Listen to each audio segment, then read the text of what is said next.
Yo, these three intellectual gentlemen have harnessed their love of philosophy and reverence of our planet and its creatures to collaborate on and create Eco-Fearism, prospects and burning issues. In the beginning of human existence, life was quite simple. It behooved immediate families or tribes to rapidly mate with the limited number of females visibly present, unrestrictedly reproduce, hunt local animals and gather local vegetation, and find and maintain basic essential shelter.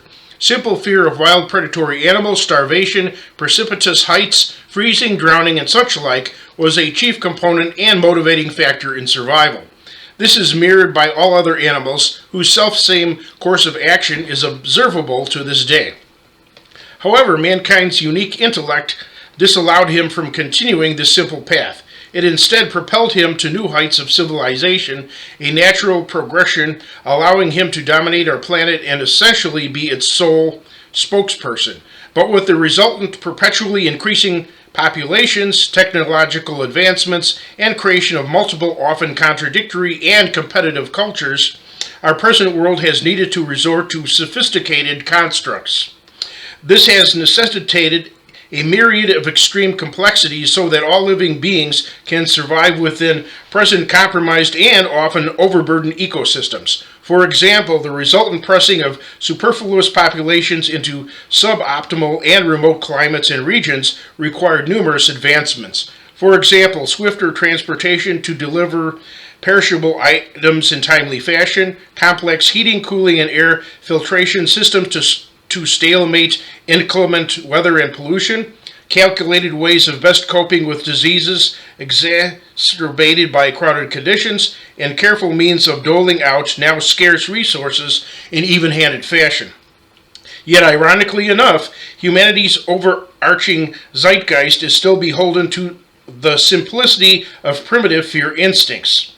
Such reactions, such as the propensity to absorb every sensory perception as a possible threat, were useful when threats continually enveloped us, such as flying arrows, hostile weather conditions, and a kaleidoscope of competitive hunters and gatherers.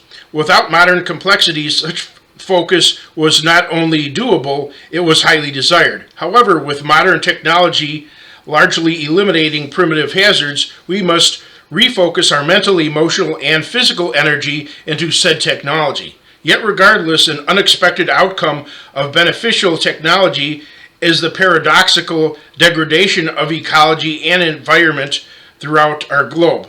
The resulting imbalance has become far more dangerous than all natural disasters combined. Consider the paradox of nuclear energy. While being by far the most powerful and efficient energy source known to man, it has the potential to be the most damaging due to the hazards of nuclear waste.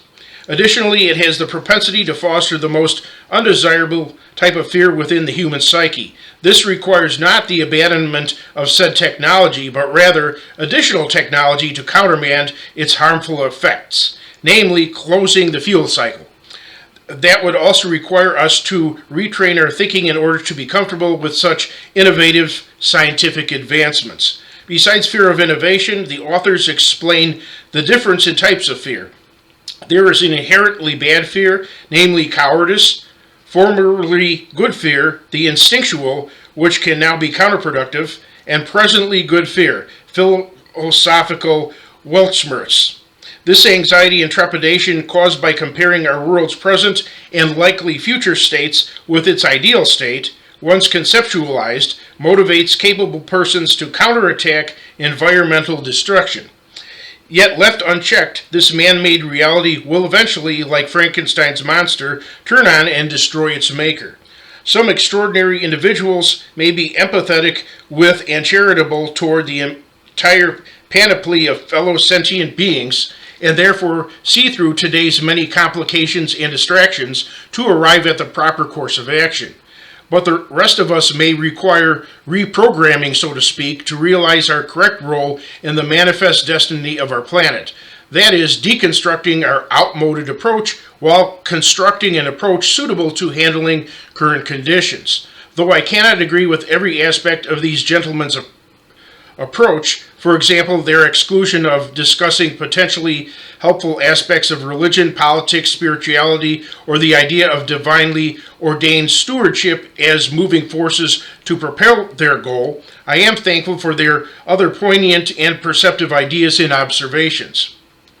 Since English is merely their second language, their book consequently contains irregular syntax. So please bear with any perceived difficulties or inconsistencies. I assure you their presentation is consistent and cohesive. It provides a factual framework with which to base our subsequent actions upon. While climate change activist Greta Thunberg properly made use of her youthful exuberance and impetuousness to shine the needed spotlight on her concerns, she lacked the maturity to formulate a definitive plan of action. That is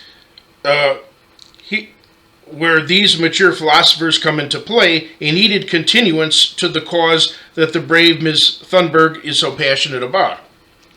Due to humanity's propensity for stubbornness and preconceived affixations, our author's long, detailed, and sometimes arduous explanations may be necessary to shake off these undesirable qualities, replacing them with necessary adaptations. And since ignorance can be bliss, so to speak, our intellectual enlightenment has the ability to backfire. That is, creating increased fear, since fear requires knowledge of something that can potentially be feared, and learning increases the number of things to potentially be feared. This therefore justifies the author's fear-centered focus. Since we have seen a phlegmatic but steady decline in wildlife populations, natural habitats, unmolested waterways, and favorable weather conditions within approximately the last 75 years, we must embrace the axiom, the definition of insanity is doing the exact same thing over and over again while expecting a different result. And I, as a maverick that has continually bucked society, can truly appreciate the tripartite author's dismissal of accepted ways of thinking to allow for an unusual approach to problem solving. Consider the saying, those who are different change the world, those who are the same keep it that way. And the writers of Eco-Fearism truly intend to change the world. Casey Sunbeam, author and video maker.